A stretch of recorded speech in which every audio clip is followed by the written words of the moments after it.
Chapter 491 Desperate Measures. You are listening at NovelFull.audio. As nightmare creatures rushed forward, the six awakened began to act. The two with elemental aspects attacked first. Something flashed in the air, and then one of them was suddenly surrounded by a swiftly spinning ring of fire. The fire disk then flew forward and collided against the mass of abominations, immolating one of the hounds and burning several more. The other raised her hand, and a thin blade made of nothing but air whistled as it bit into the flesh of one of the hunters, severing one of his arms at the shoulder. Sunny blinked. "You have slain a fallen monster." The fastest of the nightmare creatures were already lunging at the defenders.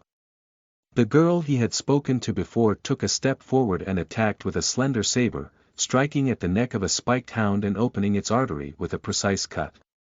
Two more awakened were covering her from the sides, both wielding a shield and a memory weapon of their own, one a short sword, the other a steel pike. The last one did something to repel the arrows that were already flying toward their bodies, but Sunny had no idea what. "Your shadow grows stronger." The awakened were performing well. They acted with sufficient coordination and foresight, doing everything in their power to slow down the tide of approaching monsters.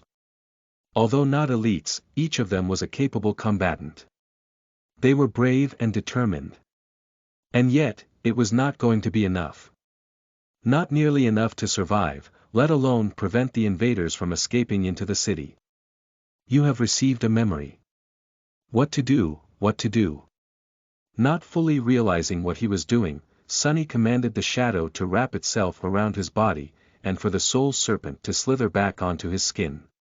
Immediately, he felt much more powerful, his head more clear. His muscles brimmed with raw strength, double what he had just a second ago. His breathing became deeper. Sunny knew that he had to slow the abominations down, and then get back into the fight. That was the only way. Making a step forward, he swayed a little, and then grabbed the roof of an abandoned PTV to help himself keep balance. Bending down, he then grabbed the bottom of the heavy alloy vehicle with his other hand. Sending all of his essence rushing through his body, flooding it with as much strength as he could muster, he then growled and dug into the alloy with his fingers. And then, sending cracks through the asphalt, Sunny strained every muscle in his body to perform one devastating, explosive push. The window of the PTV exploded, and as its frame deformed, the whole vehicle suddenly flew into the air. It breached the distance between him and the rushing tide of nightmare creatures and crashed into it from the side like a bizarre cannonball, turning several dormant beasts into bloody pulp, breaking numerous bones, and sending most of the front row of abominations tumbling down. The runes shimmered in front of Sunny, and with no time to waste, he threw just one look at them, searching for the description of his new memory. He was only interested in one thing. ENV memory type. Weapon. Good enough. Not bothering with reading the rest, Sunny summoned the weapon and used Shadow Step to appear amid the reeling abominations. Some had avoided his improvised ram and were already either attacking the six awakened or escaping into the streets. He couldn't do anything about it now. What he could do, though. As an ancient spear with a head crafted out of a long and sharp piece of black obsidian materialized in his hands, he thrust it into the throat of one of the wraiths, then used its back end to slam another one in the chest. Then, Sunny spun the spear and brought it down on the head of a lunging hound, shattering its skull with one terrifying blow. While he tried to overcome the ringing in his ears and continued to fight, more nightmare creatures got past him, and more still were already emerging from the gate. "Die, die, die, die, you damn wretches, die faster." They breached the line of defenders. The voice of the headmaster seemed calm, considering the situation, so the children gathered in the combat training hall of the school didn't panic either. Nevertheless, they could feel that the adults were frightened, and that fear spread like an infection. The children were frightened, too.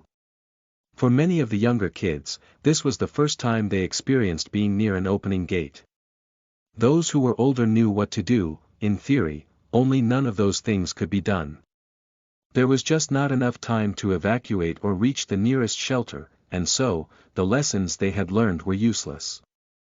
Everyone was gathered in the most protected place in the school, the gymnasium, and huddled together.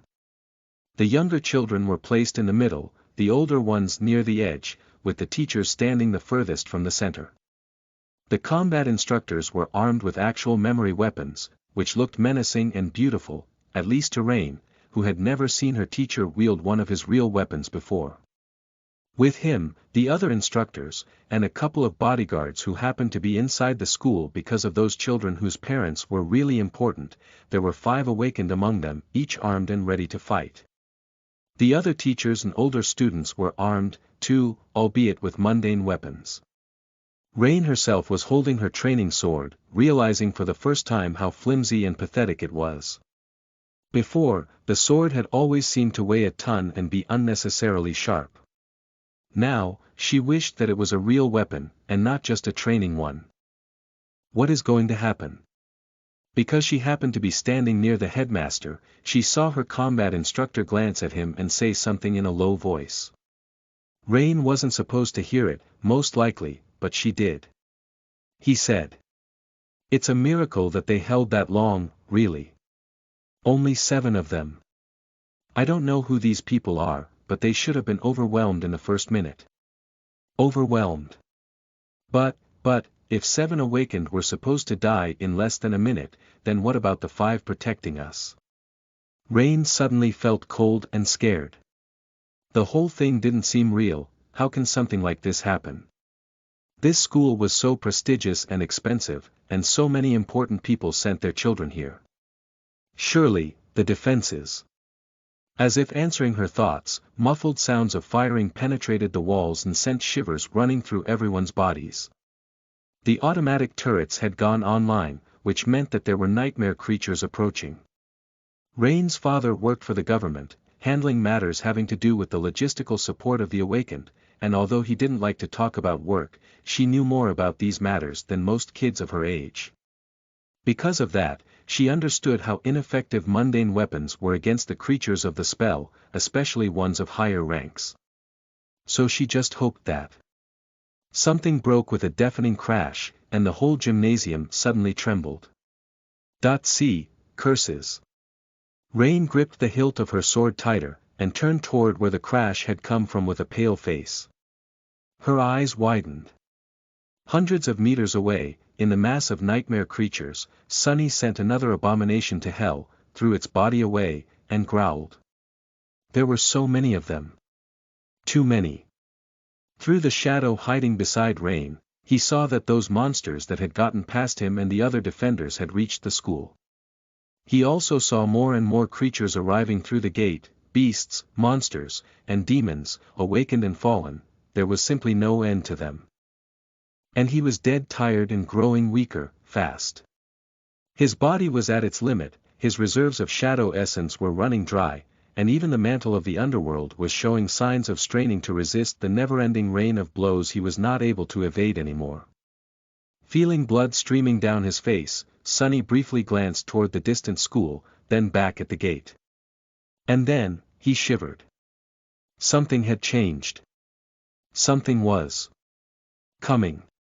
In the darkness of the gate, a new silhouette appeared.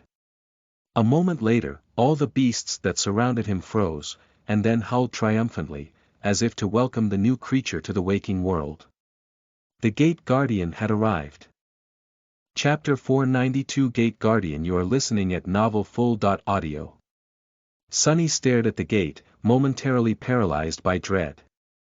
Then, he snapped out of it and fought through exhaustion, rushing to kill as many abominations as he could before the Guardian came out of the gate. He had an inkling that after, there would not be an opportunity to pay them any attention. Is it the Guardian? How many minutes has it been? He had no idea. Somewhere along the way, Sunny had lost count of the time. All he knew was that it had not been long enough. Meanwhile, a hulking figure emerged from the darkness of the gate, and as it did, the red flames burning in the empty eye sockets of the ancient wraiths flashed brighter, their dead mouths opening to produce a litany of menacing howls. See, crap. The Guardian was more than 4 meters tall, his desiccated body resembling that of the primeval hunters and demons Sunny had fought, but at the same time much more frightening. He wielded a long spear, its blade cut out of a single slab of obsidian and covered in so many stains of ancient, dried blood that it seemed as if the stone itself had absorbed them and turned dark red. The giant was wearing an intricate leather armor, much more robust and imposing than those of the lesser wraiths, with strips of strange, bluish iron woven onto it.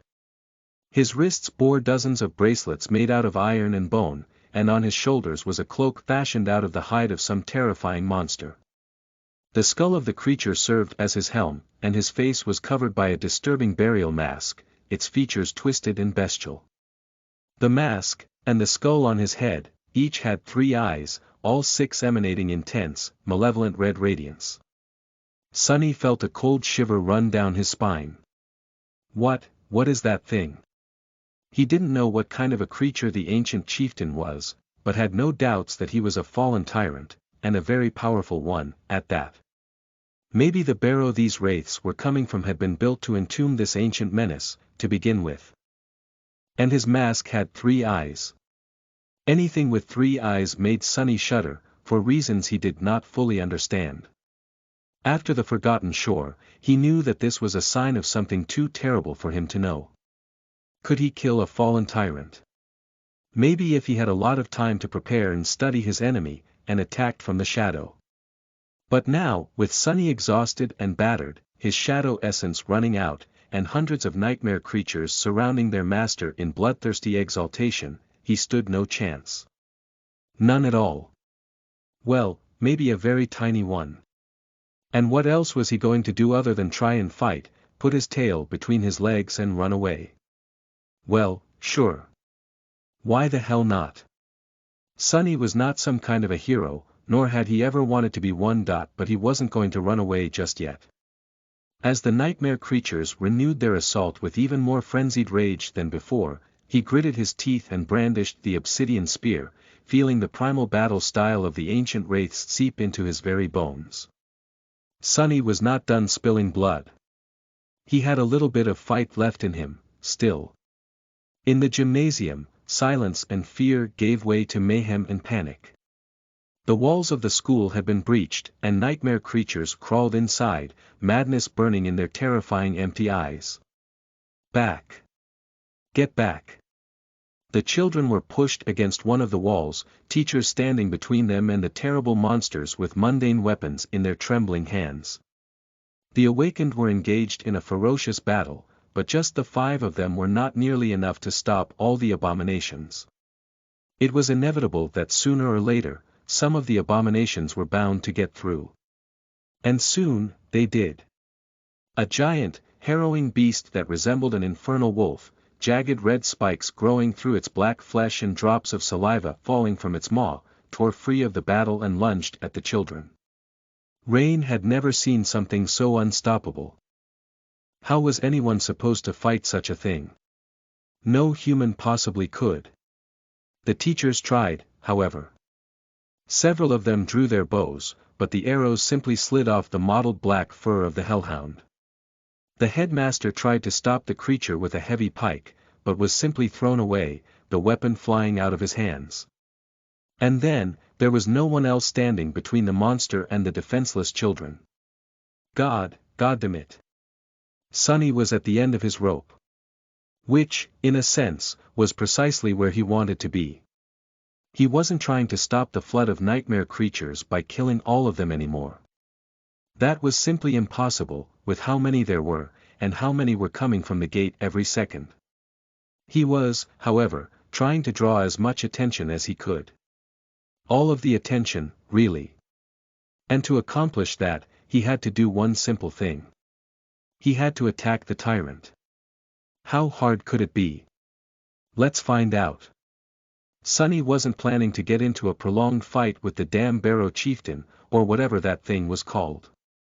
He was just going to exchange 1, maybe 2 strikes with the scary bastard, hopefully deal him a tiny wound, and shadow step into safety. Enough was enough.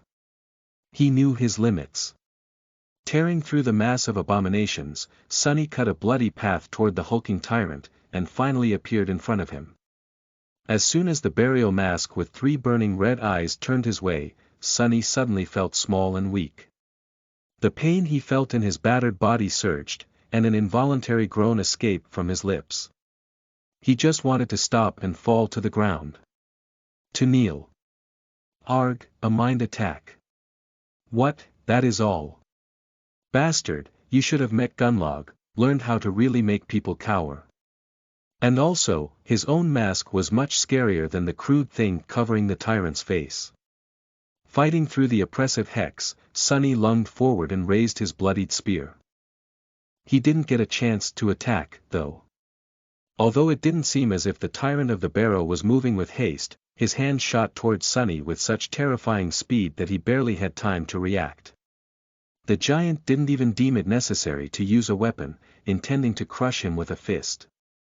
Making the mantle of the underworld as heavy as he could, Sunny turned the shaft of the spear around and held it with both hands, knowing to deflect the blow instead of blocking it. He should have been able to. The fist of the desiccated giant connected with the ancient spear, and easily shattered it, as though it was a mundane stick and not a memory of the ascended rank. Before Sunny could even feel the terrible impact reverberate through his bones, 5 massive fingers closed around his torso like a steel bear trap. And squeezed. See, crap. Your memory has been destroyed. What a shame. He didn't even get a chance to learn what it was called. The stone-like metal of the mantle of the underworld groaned, but held. His bones, reinforced by the steadfast temperance of the bone weave, held too. Not that Sunny was having a good time. It felt as though he was being slowly crushed to death, unable to draw in a single breath. It hurt as hell, too, much worse than that, actually. But worse still, while the tyrant had him in his grip, he couldn't use Shadow Step. He couldn't escape. I think. I messed up. As Sunny struggled in the tyrant's iron grip, the giant tilted his head a little, and easily lifted him off the ground, bringing his prey closer to the 3 burning red eyes. Chapter 493 Advent of Death. You are listening at NovelFull.audio. Sunny gritted his teeth and groaned, feeling his whole body being slowly crushed by the monstrous chieftain of the Barrow Wraiths. One of his arms was pressed against his body, and the other one was, too, but just barely. If only he could free it. But no matter how hard he tried, the tyrant's hold was just too strong. Back in the gymnasium, the terrifying beast was lunging at the defenseless children. Its maw was wide open, the red shine of the ghostly flames burning in its eyes reflecting from the jagged, sharp fangs. It was flying directly at Rain, moments away from closing its jaw on her throat. She felt paralyzed by fear, desperately wishing to run, but unable to move. Was this how she was going to die? No, it couldn't be. But it was. Suddenly, a spark of a strange, dark emotion ignited in Rain's heart. Die. No, not like this. I refuse. She was holding a sword, was she not? Even if that thing was going to devour her, Rain was determined to die fighting, just like she had been taught to. She was going to remain human, not a cowering animal only good enough to be the stronger beast's prey. She owed that much to her parents, at least. Knowing full well that her dull training sword was not going to stop a nightmare creature, Rain stubbornly made a motion to raise it. Even though her mind was panicked and her thoughts scattered, the body remembered countless hours of practice. Not that it was going to do her any good. The hound was already so close that she could see every harrowing detail of its hideous snout and frothing maw. There was no escape. Unfair. This is unfair. This childish thought appeared in her mind, as it had undoubtedly appeared in the minds of countless people just before they were killed, and then, something strange happened. Suddenly, 2 beautiful magenta lights ignited in the darkness to the side of the lunging creature. A moment later, a dark blade of a strange, stone-like sword flashed out of the shadows and easily sliced through the abomination's neck, separating its head from its torso. A round shield made of something that resembled stone then appeared and swatted the headless body away from Rain, not allowing even a drop of blood to fall on her. As she froze in shock, a graceful woman wearing menacing black armor stepped out of the darkness, two ruby flames burning behind the visor of her closed helmet. Rain had never seen someone so terrifying, yet so magnificent. The woman glanced at her with indifferent calmness, and then turned around to easily pierce another hound with her stone-like sword, then sever one more in half with a swift, vicious strike. It was as though the flesh of the abominations offered her no resistance. She just killed 3 nightmare creatures. And not only that, but she also killed them in the span of a second, with a confident, relaxed ease. Who is she?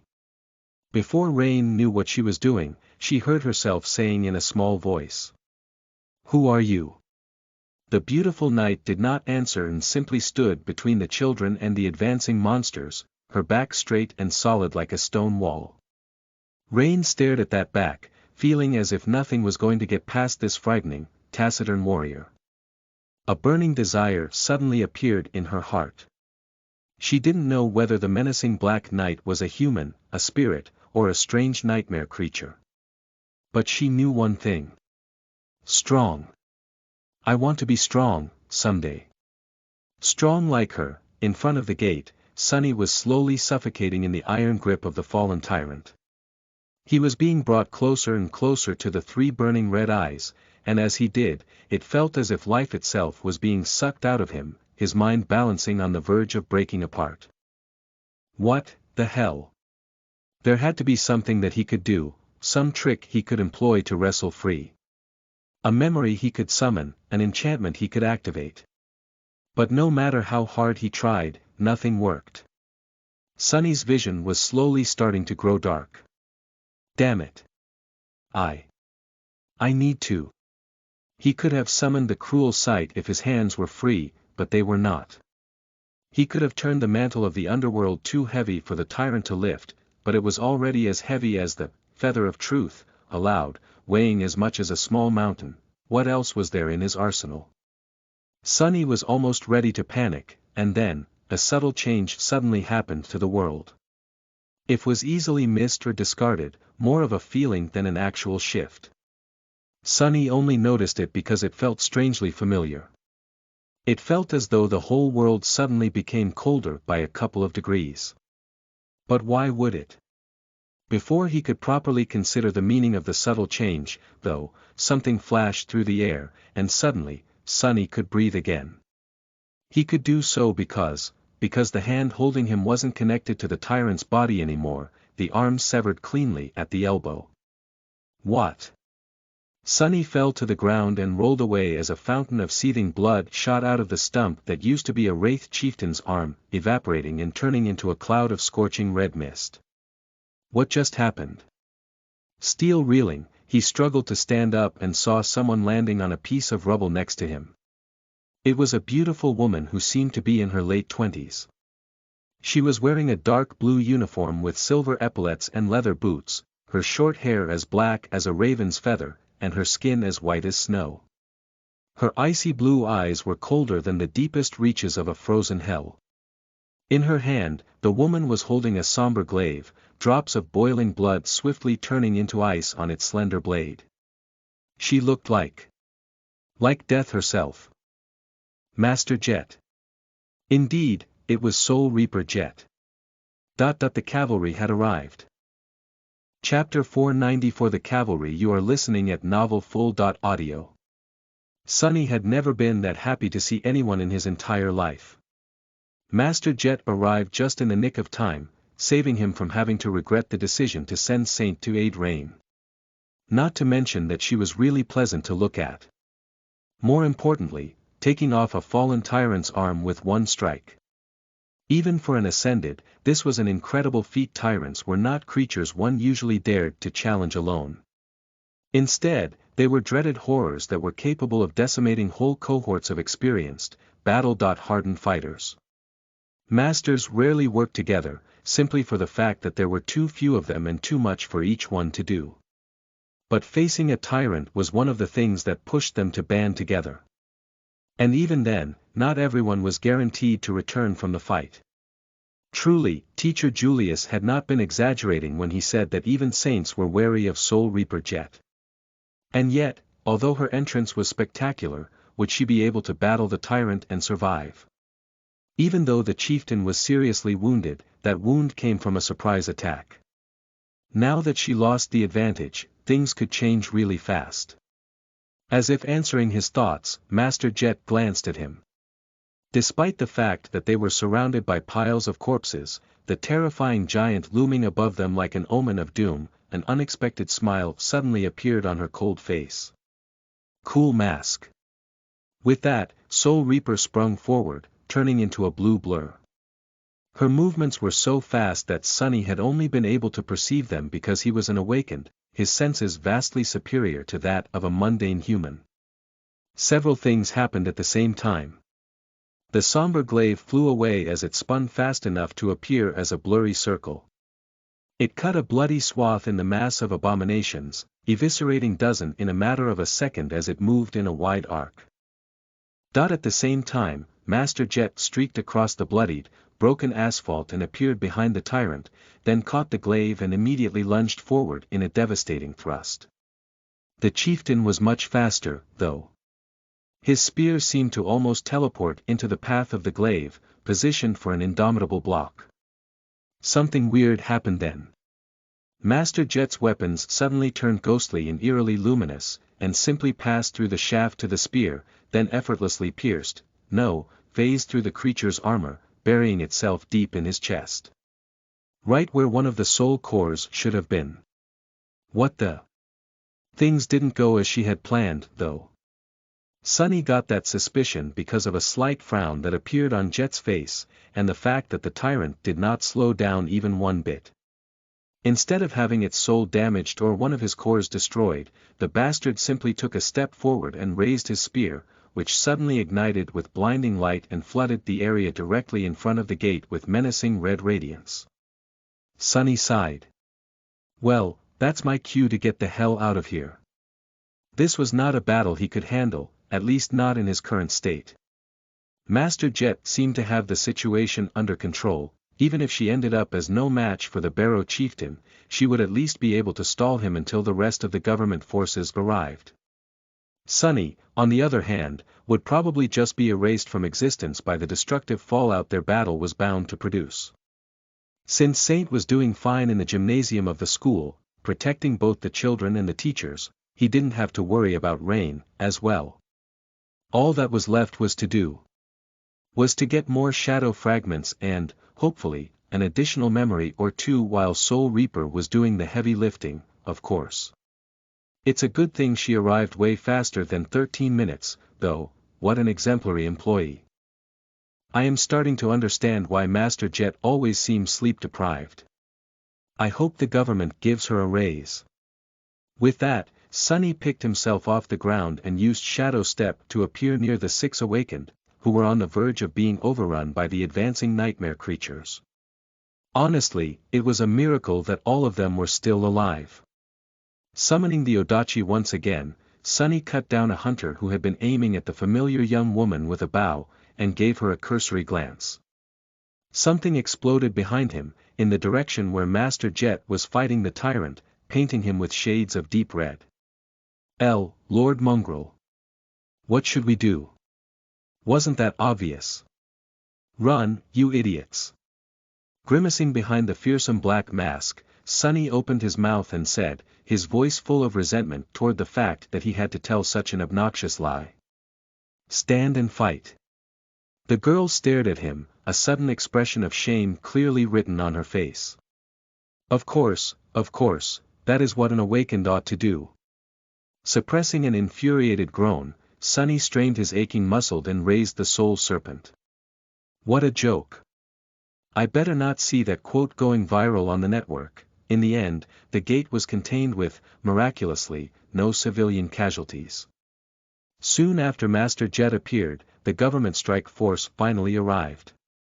Several swift air carriers descended from the skies in the howling of jet engines, and dozens of awakened jumped down, all clad in high-quality armor and wielding powerful weapons. Almost at the same time, armored vehicles appeared on the road and opened fire on the mass of nightmare creatures, their Spelltech cannons managing to obliterate the weaker abominations and herd the more powerful ones away from the city streets. Operated by mundane humans, these machines were meant to control the battlefield and make it easier for the Awakened to eliminate those creatures too tough for human weapons to destroy reliably. More cohorts, machines, and mundane soldiers followed. Master Jet, unbelievably, ended up actually killing the tyrant. The break in their battle came when she suddenly shifted from attacking the chieftain himself to aiming for the three-eyed skull he wore as a helmet. As soon as she managed to crack the skull, the red flames burning in the eyes of the wraiths were extinguished, leaving them disoriented and weakened. Many simply fell to the ground, losing their perverted unlives. The tyrant staggered, and then collapsed in a heap of rotten fur and desiccated flesh, sending a tremor through the bloody battlefield. This time, he was truly and utterly dead. After that, the scales of the battle tilted drastically in the favor of humans. Noticing a dedicated team of Awakened enter the school to secure the students, Sunny dismissed Saint and glanced at the scene of slaughter one last time. His heart was in agony. Not because of the havoc and destruction that seemed to envelop once peaceful streets, but because of all the soul shards and contribution points he was going to miss out on. Such cruelty. Such injustice. Well, at least he received a very large number of shadow fragments, several memories, and even learned a new, profound and deviously deadly battle style. This thought did not console him very much, though. Almost on the verge of crying, Sunny sighed. And dissolved into the shadows. Without saying anything or demanding any credit, Mongrel was gone just as suddenly as he had appeared. All that was left behind were scores of dead nightmare creatures and the memories of those who saw him fight. And some time later, in a dark and empty alley, Awakened Sunless, who avoided the summons to defend the gate, walked toward an especially remote corner and bent down to pick up the covetous coffer, which was furtively looking out from behind a big garbage container. Taking his communicator, Sunny patted the box on the lid and dismissed it, then stared at the screen with a dark expression. A heavy sigh escaped from his lips. Ah, it's good to be a coward. Chapter 495 Masked Hero. You are listening at NovelFull.audio. By the time Sunny limped back to his house, the news of the gate opening in a prestigious district of the city was all over the network. Luckily, the school Rain attended was situated really far away from where both of them lived. None of the mayhem had reached the terrace neighborhood, leaving it as quiet and peaceful as ever. It was a bit strange to see that nothing had changed here despite the fact that mere tens of minutes of riding the train away, the bodies of numerous nightmare creatures littered the ground. Life simply went on. Well, it wasn't really that surprising. If people reacted strongly to every instance of a gate appearing, nothing would ever get done, and everyone would live every day of their lives in fear. So, those not affected by the disaster directly did not allow it to disrupt their moods or routines. People could get accustomed to anything, even the constant possibility of terrifying monsters suddenly coming out of an infernal rift in reality on their street. As long as important parts of city infrastructure weren't damaged, no one was going to care that much. And even if they were, citizens knew how to adapt. Public transport would be rerouted, power outages would be dealt with by switching to autonomous generators or simply using candles, and so on. The gate was contained, the impact area was already being cleaned by the government workers. When tomorrow came, the cafe Sunny had visited would be open again, as if nothing happened. Life would return to normal and those who had experienced the terror of the gate firsthand would go on, silently bearing an invisible scar on their heart. But that was all right, too. Collecting scars was something that everyone who lived in this world had to do as they matured. This was the reality of the nightmare spell. Why am I suddenly in a philosophical mood? Sunny shook his head, then scoffed and opened the door of his home. Effie was in the living room, taking advantage of the state of the art entertainment system Sunny had bought and paid for. When she saw him, a surprised expression appeared on her face. Gods, what happened to you? Did a piano fall on your head? What a strange question. Sunny sighed, then glanced at her arcly. No. A gate fell on my head, sort of. Damn thing opened right near a cafe I sometimes visit. They sell incredible pastries, so, good news is, I managed to finish my pastry. Before getting the hell out. Effie gave him a shocked look. Goodness. You were near that mess. I heard that the government barely gave people time to evacuate this time. Sunny shrugged. Near, yes. The young woman stared at him, then grinned. So, how many contribution points did you get? Enough to upgrade the entertainment system, maybe. You won't believe the quality of the haptic interfaces these days. I mean, you don't have to if you don't want to, of course. Just something to consider. He gritted his teeth and let out a frustrated sigh. None. I didn't get anything, okay. Effie blinked a couple of times, then looked at him with a bit of disappointment. Well, no need to get emotional. There's no shame in avoiding such fights. Everyone wants to live, you know. Sunny waved a hand dejectedly, then turned around. Yeah, I know. Anyway, I'll go take a bath. Have fun. Leaving his guest, well, more like an uninvited housemate, alone in the living room, Sunny went away and prepared an ice bath for himself. When he lowered his aching body into the cold water and endured the initial shock, a pleasant numbness enveloped him. Sunny glanced at the tapestry of bruises covering his skin, and sighed. Can I still be considered pale if I am mostly black and purple? Gee, I always wanted to stop being pasty. But not like this. He closed his eyes and relaxed, enjoying the ice bath. None of his wounds were serious enough to really worry about, so he just had to wait for his body to heal itself. That was going to take a few days, which Sunny was fully intending to spend lazing about and doing nothing. Wasn't that the dream? After a while, he got a bit bored and decided to do something productive. He could either check on how much he had gained in the bloody battle, or see if someone had come close to connecting him to Mongrel. Sunny thought for a few moments, then reached for his communicator. Let's see the extent of the damage first. A few moments later, a low groan escaped from his lips. Oh, for spell's sake, shocking news. Mysterious online sensation Mongrel returns to single-handedly contain a Category 2 gate. In the shadow of a lord. Mongrel's heroic stand caught on camera. Who is Lord Mongrel, the courageous hero that everyone is talking about? The answer might shock you. We knew it all along. Mongrel is a woman confirmed. Stand and fight. Words to live by. Mongrel refuses to give up. Sunny stared at the screen of the communicator with resentment, then suppressed the desire to crush it in his fist. What is wrong with people? Apparently, a bit of his recent performance had been caught on tape. The shockwave of an opening gate was supposed to mess with electronics, but one camera had miraculously survived. The image was really grainy and stuttered every few seconds, but he could make out a dark figure moving through the mass of nightmare creatures, the soul serpent flashing through the bloody mist, its blade surrounded by a halo of black radiance. The battle style of the Barrow Wraiths and his need to spill as much blood as possible added an extra layer of brutality to the recording, making him seem like a demon that had escaped from some lightless hell. Sunny grimaced as if in pain, and tentatively looked down, on the views counter beneath the video. When he saw it, the communicator slipped from his hand and fell into the water. Good thing it was waterproof.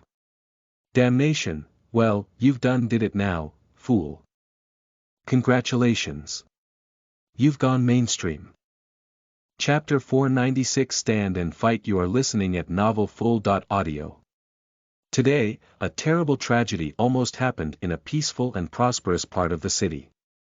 It was a day like any other, until a sudden notification alerted the citizens that a gate was about to open nearby.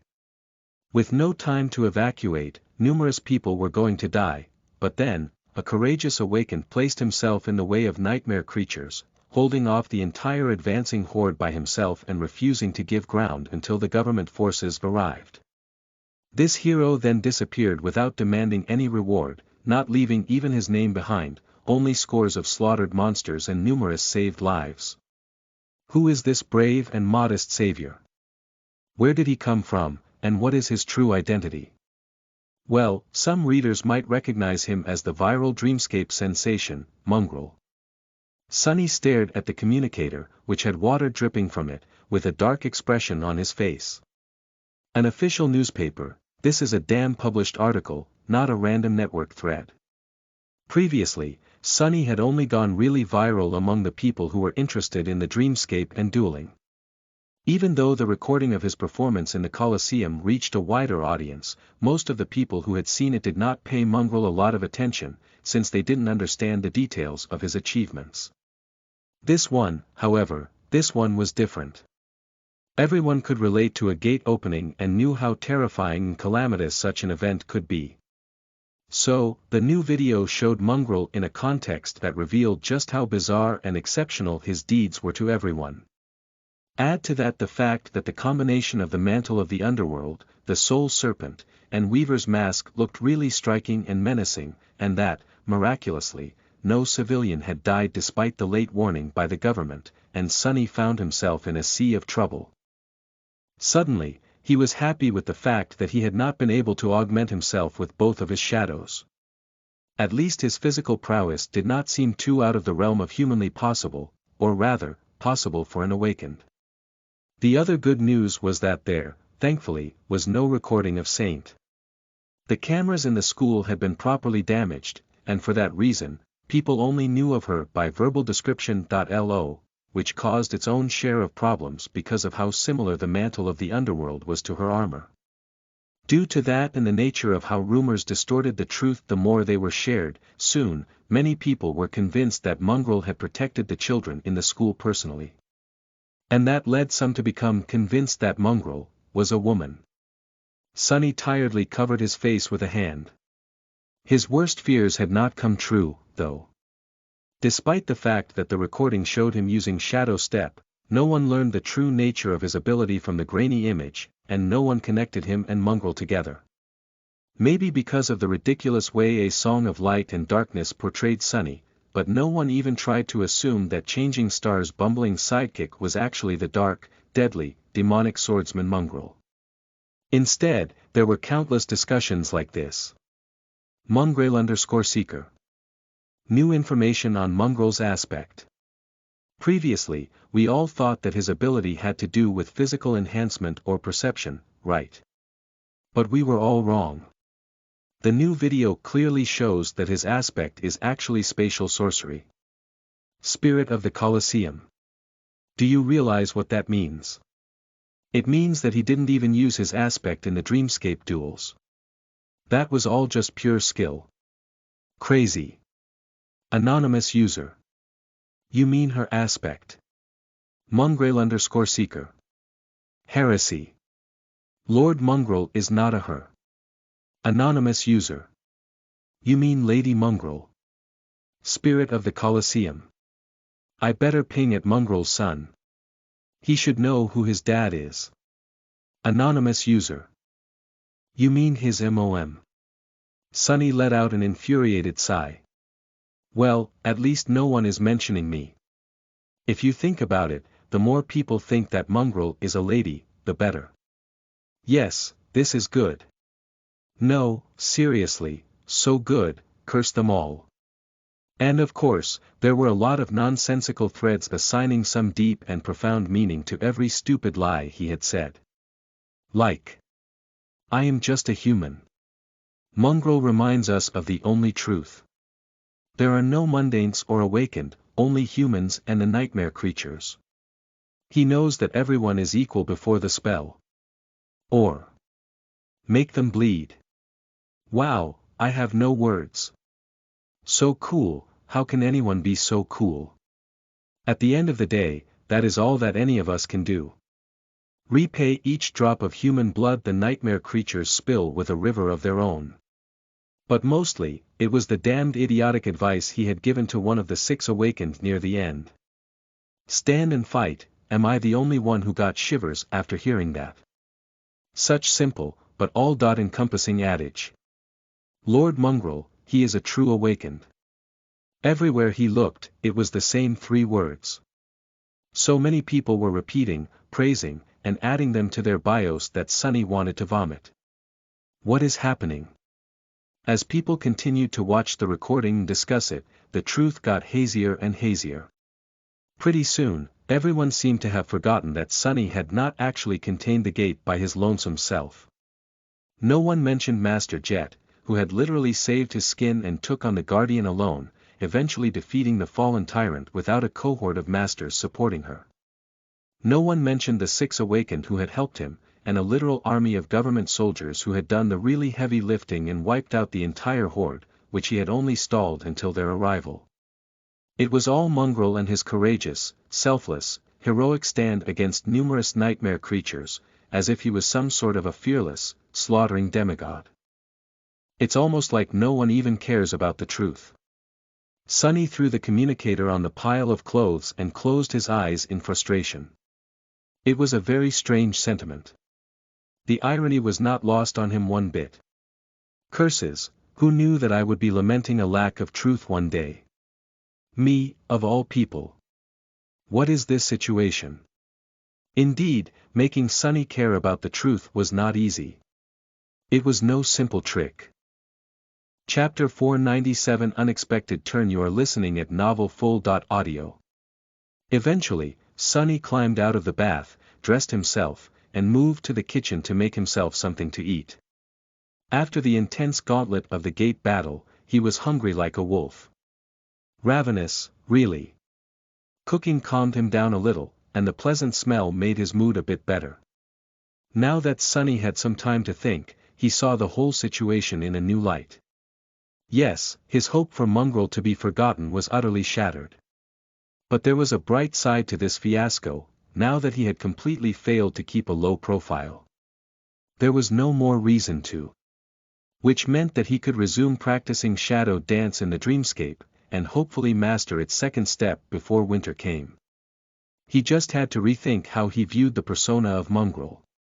Initially, Sunny had planned for it to be unseen and anonymous, merely a camouflage he would put on to accomplish certain things that were inconvenient or too dangerous to be tied to his own name. Well, that ship had sailed. He was pretty sure that from now on, anything having to do with Mongrel was going to be at the center of people's attention. But that wasn't necessarily bad. There were ways to remain unseen even in the spotlight. In fact, sometimes it was easier. All magicians knew that the secret to pulling off a flawless trick was not to become invisible, but to direct the crowd's attention towards something eye-catching and away from the hand performing the switch. Sunny was not a magician, but he did consider himself to be an experienced cheat. The principle was more or less the same. So if he played his cards right, the more attention Mongrel received, the more freedom he would have to move unseen in the shadows, accomplishing his goals under everyone's noses with no one being the wiser. Maybe such a thing was hard to accomplish and hid more risk, but also promised a greater reward. So, not all was lost. Plus, he had protected Rain. That was the only thing that really mattered. Everything else paled in comparison. Sunny finished his decadently generous dinner and moved to the porch. Sitting in the shade, he relaxed, grimaced a little due to pain, and took a sip of tea. He was suddenly in a great mood. And why wouldn't he be? It was finally time to take a look at his spoils. The battle might have been hard and had almost cost him his life, but he had not fought for nothing. Summoning the runes, Sunny glanced at the familiar string of them and smiled. Shadow Fragments.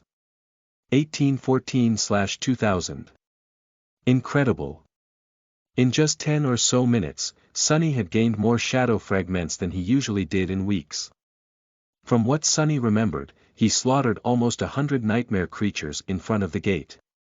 Granted, most of them were of the dormant rank and had not contributed any fragments to his growing cores, but still, it was a monumental accomplishment. It made him think back to the first abomination he had ever slain, the Mountain King's larva. How tense and terrifying that fight had been, how convinced he was that the perverse creature would kill him. Who would have thought that one day in a not too distant future, he would be able to slaughter 100 nightmare creatures of similar and greater power without being torn to pieces. Sonny had come so far. Lowering his gaze, he glanced at the runes describing his memories and couldn't contain a delighted grin. Oh, I was so lucky today. Without even counting the obsidian spear he had gotten and then swiftly lost to the tyrant, there were 6 new memories in his arsenal, most of them of the awakened rank. Sonny studied them for a bit and, coming to the conclusion that none were better than his current ones or performed something he wasn't already capable of, dove into the soul sea. He fed the memories to Saint and looked at her runes, satisfied with what he saw. Shadow fragments. 179/200. So close. At this rate, he would probably be able to reach the full 200 before having to go into battle with the vine creature inhabiting the wreck of the ancient ship. If Saint grew even more powerful before then, her presence was going to change a lot of things. Sonny drank his tea in the peaceful silence of the terrace district, grimacing from time to time because of the pain in his bruised body. But even the pain couldn't spoil his mood. Ah, today was a good day. He watched Rain be brought home in a PTV, made sure that she was fine, well, as fine as a young girl could be after experiencing a close brush with an opening gate, and went inside. He was due for some well-deserved rest. In the evening, when the sun hid behind the horizon and the street lamps were flooding the city with pale white light, Sonny was resting in his living room, doing nothing in particular. He was lazily scrolling through the pages of a popular webtoon and appreciating the twists and turns of its simple story. Crazy. Do people really think about such stuff? His thoughts were suddenly interrupted by a strange sound. It took Sonny a couple of seconds to realize what it was, since he had never heard it in this house before. Someone was knocking on the door. What the hell? Who could be visiting him at this late hour? Putting the communicator away, Sonny sent his shadow to take a look and scratched the back of his head in confusion. Standing on his porch was none other than Rain, wearing her cozy home clothes and looking uncharacteristically nervous. What is she doing here? For a moment, Sonny considered pretending that he wasn't home, but then sighed and stood up. There was no point in hiding, since they literally lived almost next to each other. Walking over to the door, he lingered a second or two, made sure that none of his bruises were showing, and then opened it. Yeah. What's up? Not knowing that Sonny had already seen how nervous she was, Rain pretended to be calm and gave him a polite smile. Hey, Sonny. The food container. Mom wants it back. He stared at her for a couple of seconds. Oh. Wait here. He walked to the kitchen, retrieved the container from the dishwasher machine, and returned to the porch. Here. Tell your mom that her cooking is delicious. We really enjoyed it. Rain took the container, but didn't leave. Instead, she just stood there silently, looking at him with a tense expression. Sonny frowned. Can I? But at that exact moment, she suddenly blurted out. I know who you are. If Sonny had a drink in hand, he would undoubtedly do a spit take. What? As his heart almost stopped, he looked at Rain with a deadpan expression. Maintaining it cost him a lot, though. What does she think she knows? Well, of course you know who I am. I introduced myself when we met for the first time, didn't I? She opened her mouth, then closed it again. After a bit of an awkward pause, Rain said. No, I mean. I know that you are an awakened.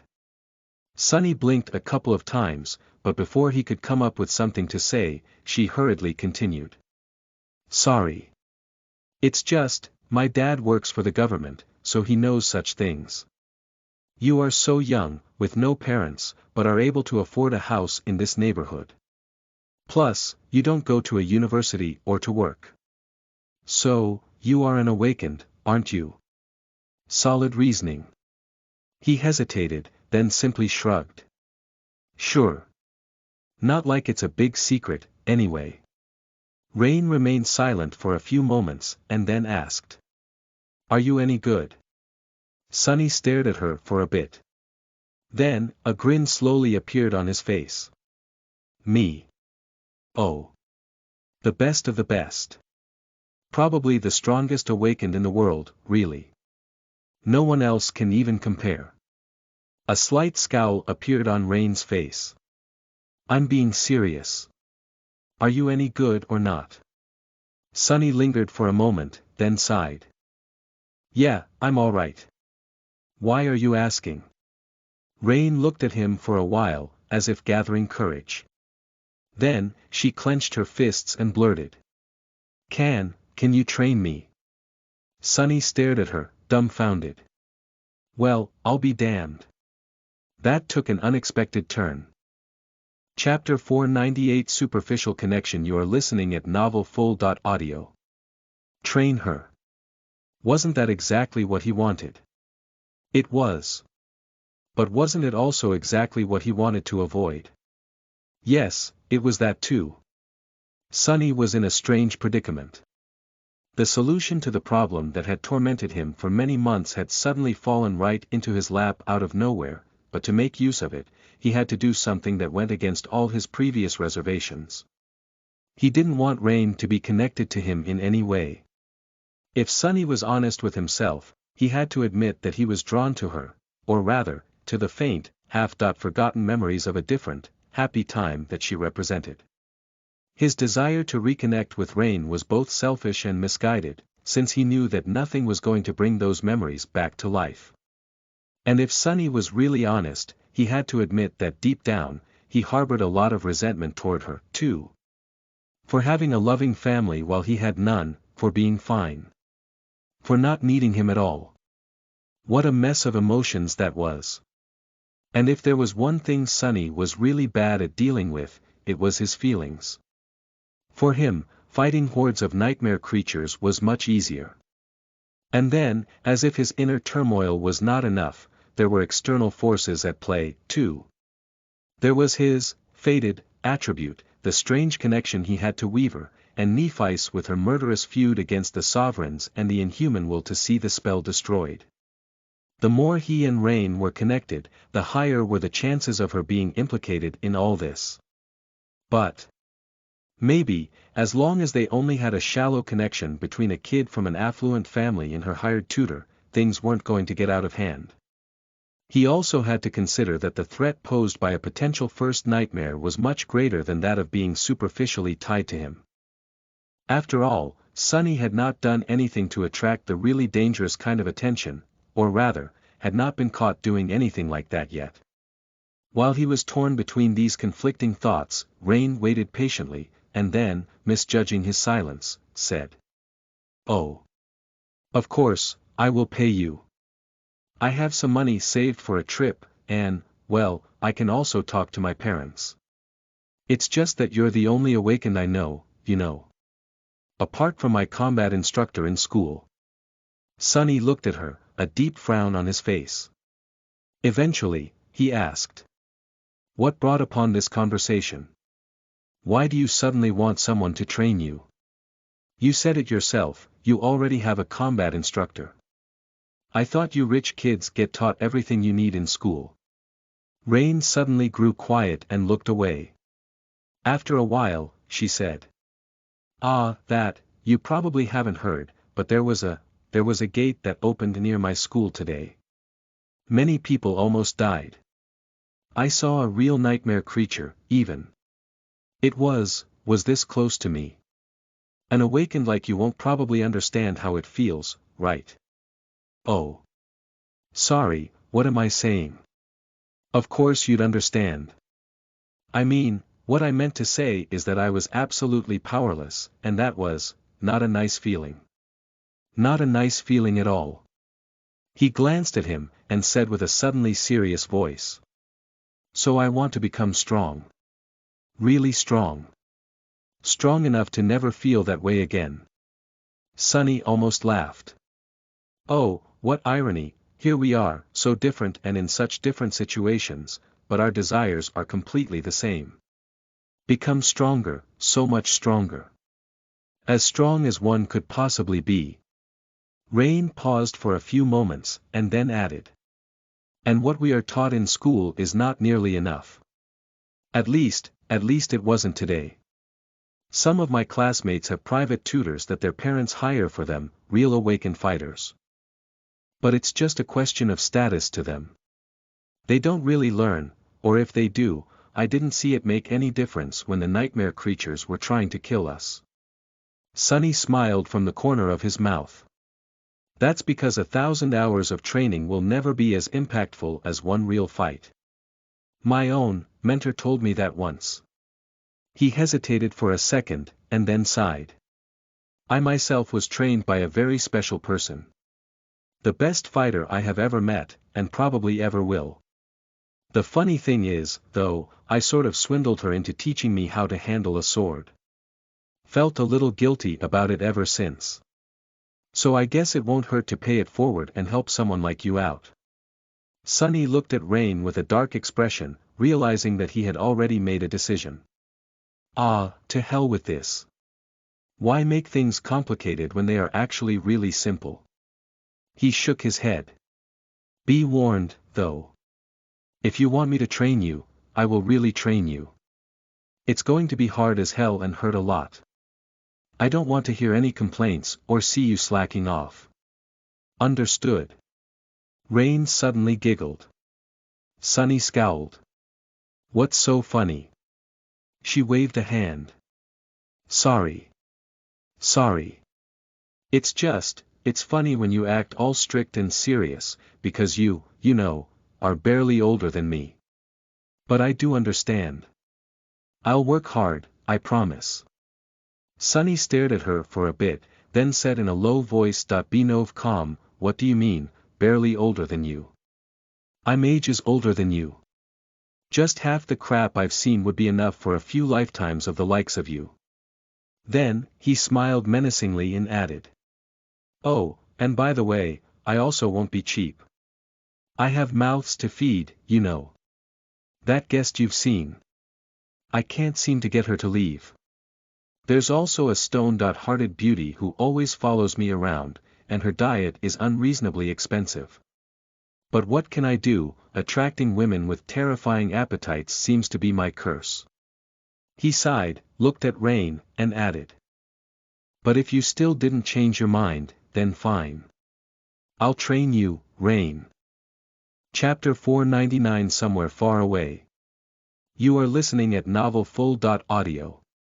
Somewhere far away, in the depths of an endless and inescapable nightmare, a blinding disk of an incandescent sun was bathing the dunes of a vast desert in a flood of immolating heat. The sands of the desert were flawlessly white, and the azure sky above them was deep and boundless like an ancient ocean, with not a single cloud blemishing its silken expanse. Being battered by the heat, a lone figure moved across the sand. It was a young woman with striking gray eyes, her skin covered in terrible burns, her silver hair dirty with blood and surrounded by a radiant halo of reflected light. She wore charred remains of a shattered armor, and wielded a broken sword, its silver blade fractured and ending in a jagged edge close to the hilt. The young woman walked forward, the trail of her footprints stretching far into the distance and disappearing over the horizon. To her left, there was nothing but an endless sea of white dunes. To her right, a line of black mountains eventually created a boundary for the scorching desert. Far ahead, there was a tree with scarlet leaves and a scattering of something that looked like pale fruit hanging from its wide branches. This was where Nephice was headed. She had to reach the tree before the night came, or, no, it was better not to think of it. Her water had long run out, and the thirst was slowly taking hold of her mind. Her tortured body was a sea of pain, but she could still walk. She could still fight. She was still not willing to give up. Nephice stopped and stared at its white bark, its scarlet leaves, and the shapes she had thought were fruit. But they weren't. Instead, tens of thousands of skulls hung from the beautiful branches, fastened to them with glistening threads of black silk. A spring of water formed a clear pool in the shadow of the great tree, and on its bank, with his back to her, stood a figure clad in a strange, rusted armor. A human. No, the figure was too tall to be one of her kind. As if hearing her thoughts, the creature turned around, revealing a desiccated face of a corpse, hollow eyes emanating ominous blue radiance, and 6 hands, each grasping the hilt of a weapon. 2 hands held long swords, their blades sharper than a razor and curved slightly, 2 hands held menacing twisted sickles, and the last 2 held a heavy scepter and a broken shield. The chest plate of the creature's rusted armor was shattered, revealing a harrowing wound beneath. Being consumed by thirst and exhaustion, Nephi's raised a hand, as if begging the creature to stop. But, of course, it didn't. With furious madness burning in its eyes, the abomination lunged at her, striking down with one of the sickles. It moved faster than lightning, sending a scarlet cloud of fallen leaves swirling into the air with a strong gust of wind. Taking a step back, Nephis raised her broken sword to deflect the devastating strike, as if forgetting that it had no blade. At the last moment, though, a ray of pure sunlight appeared where the blade should have been and stopped the sickle from rending her flesh. Nephi swayed from the force of the impact, but remained standing. Her cracked lips opened, and a hoarse whisper escaped from them. "Let us burn, then, let us burn together." In the next moment, white flames ignited in her eyes. Her skin suddenly shone with pure radiance, which then became brighter, and then, brighter still. Throwing the sickle away, she dodged 2 thrusting swords and danced around the armored giant, her blade of sunlight piercing the rusted armor with terrifying ease. The 2 of them fought in the shade of the ancient tree, thousands of skulls staring at their battle with empty eyes as they swayed in the wind. Nephis was much slower and weaker than the 6-armed demon, but her skill was flawless, inexplicable, and deadly. She moved with the flow of the battle as if it was her natural element, controlling its cadence with indifferent ease. Her flesh mended itself seconds after being torn, and the flames burning in her eyes only grew hotter. Deathly pale from the harrowing pain, her beautiful face grew colder and colder, becoming almost inhuman. Her sword of sunlight, meanwhile, left molten marks on the body of the ancient demon. And even though such wounds could never harm it, after a while, the creature suddenly staggered. Of course, it did. That was a memory left behind by the nameless son of the forgotten shore, after all. Everything it touched was doomed to have its soul destroyed. Finally, Nephis managed to find an opening and dashed forward, slashing upward with the nameless sun. The sunlight blade cut through the rusted armor and severed one of the demon's arms, then fell down and sliced through another. Before the creature could recover, she was already upon it. Nephis sidestepped a crushing blow of the heavy scepter and places her hand on the demon's face. The creature froze, and then opened its mouth, as if to scream. However, all that escaped from it were dancing tongues of white flame. As the pure radiance enveloping Neph's skin dimmed, it was as though the demon burned from within. Flaming fissures opened on its body, leaking pristine fire and radiating annihilating heat. His flesh boiled and blacked, and eventually, the blue shine of his eyes was replaced with blinding white light. And then, that light was extinguished, leaving 2 dark, charred holes behind. Nephis let go of the creature's face, and watched as its scorched body fell to the ground.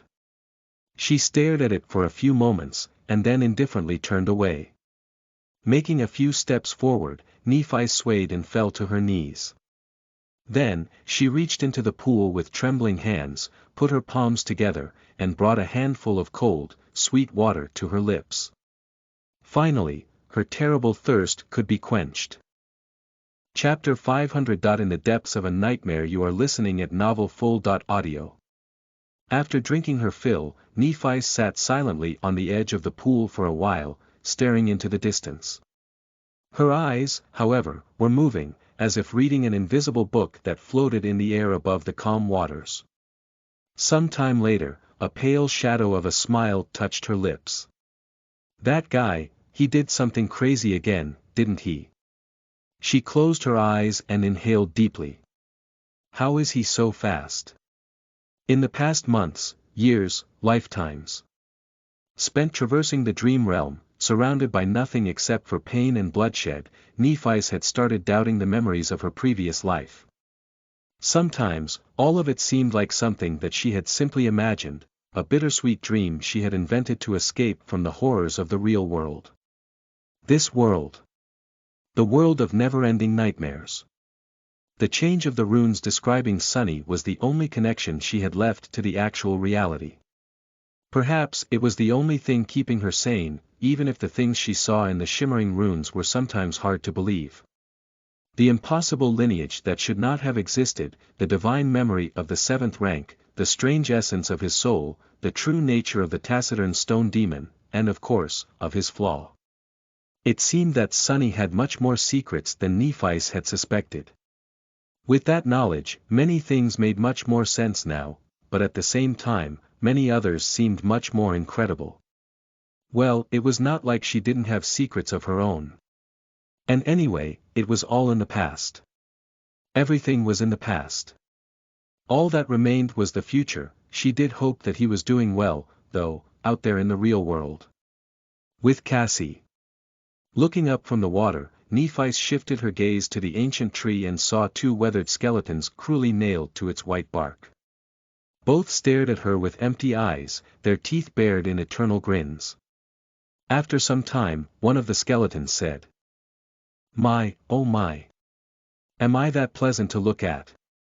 The other grated its teeth and let out a creaky growl, then strained, trying to wrestle free of the large silver nails impaling it to the tree. However, no matter how furiously it struggled, the nails held true. Nephis looked at the skeletons with a calm expression, no emotion reflecting in her cold, gray eyes. The first skeleton spoke again. Is that living blood I smell? Gods! What terrible sins have you committed, girl, to be cast into this hell alive? Even for a revolting Nephilim like you, this is too harsh of a punishment. Finally, she opened her mouth and said hoarsely, in a voice of a person who had almost forgotten how to speak. What language do you use? The skeleton laughed. The only language there is in this place, of course. Why? Do you wish to learn it? Nephis remained silent for a long time, and then said, I seek a way back to the waking world. Do you know how to escape this place? The skeleton stared at her with a grin. The waking world. What is that? The second skeleton suddenly spoke, his voice deep and full of rage. Can't you smell the stench of a demon on this abominable thing? She is one of Weaver's, you fool. The first skeleton turned its skull a little, and then asked. Is that so? My, oh my. In that case, you will not find guides better than the two of us. Just take us off this damn tree, and we will lead you to wherever you want. Nephi stared at them for a while, then turned away. That I don't need two guides. Which one should I pick? The second skeleton strained to free himself again, and then roared. I am Azarax the Mighty, the Plague of Steel, King of Kings, Conqueror of 100 thrones. Choose me, Nephilim. I will guide you to the shores of the underworld and through its dark expanse, back to the world of the living. You will need a powerful guide if you wish to escape. She spared him a glance, then said to the other one. What about you? The first skeleton answered in an aloof tone. Me. Oh, I am no one. Just a humble slave. Nephis lingered for a bit. Finally, she asked. Why are the two of you nailed to this tree? The skeleton who had called himself Azarax growled. Don't you know where you are, abominable creature? I am here because I led my armies into the great war, slaughtered a myriad of souls, and was punished for my strength and my pride. She shifted her gaze to the other one. The first skeleton answered succinctly. I have angered the gods. Nephis tilted her head a little. How? The skeleton sighed with regret. Well, if you must know. I slit a god's throat. My, oh my. One could say that it was a misunderstanding. Was there really a need to be so petty? The sun was already falling behind the horizon, and chilling cold was spreading across the white desert. Nephi summoned her white cloak and wrapped herself in it, shivering. Soon, night descended upon the world, revealing a myriad of bright stars. As it did, the sand moved, and slowly, countless figures rose from beneath it. All of them were corpses with no flesh remaining of their perfectly black bones, some of creatures that resembled humans, some of towering giants, and some of beings who were too strange and terrifying to describe. In a clamor of rusted armor and a litany of howls, the hordes of abominations clashed against each other, continuing their terrible battle even in death. Nephi moved closer to the tree, which somehow remained an isle of calm in the sea of terror, and looked at the first skeleton. "You remind me of someone I knew. Come morning, I will take you off the tree. To guide me though." The skeleton cackled. "Very well, vile creature. Even though you are revolting, I will keep my promise." Nephi grinned. "What do I call you?" Then the skeleton remained silent for a bit. "A name. I used to have one of those, before." "What was it?" "Oh." He moved its jaw a little, and then said. "Uris. Uris of the Nine."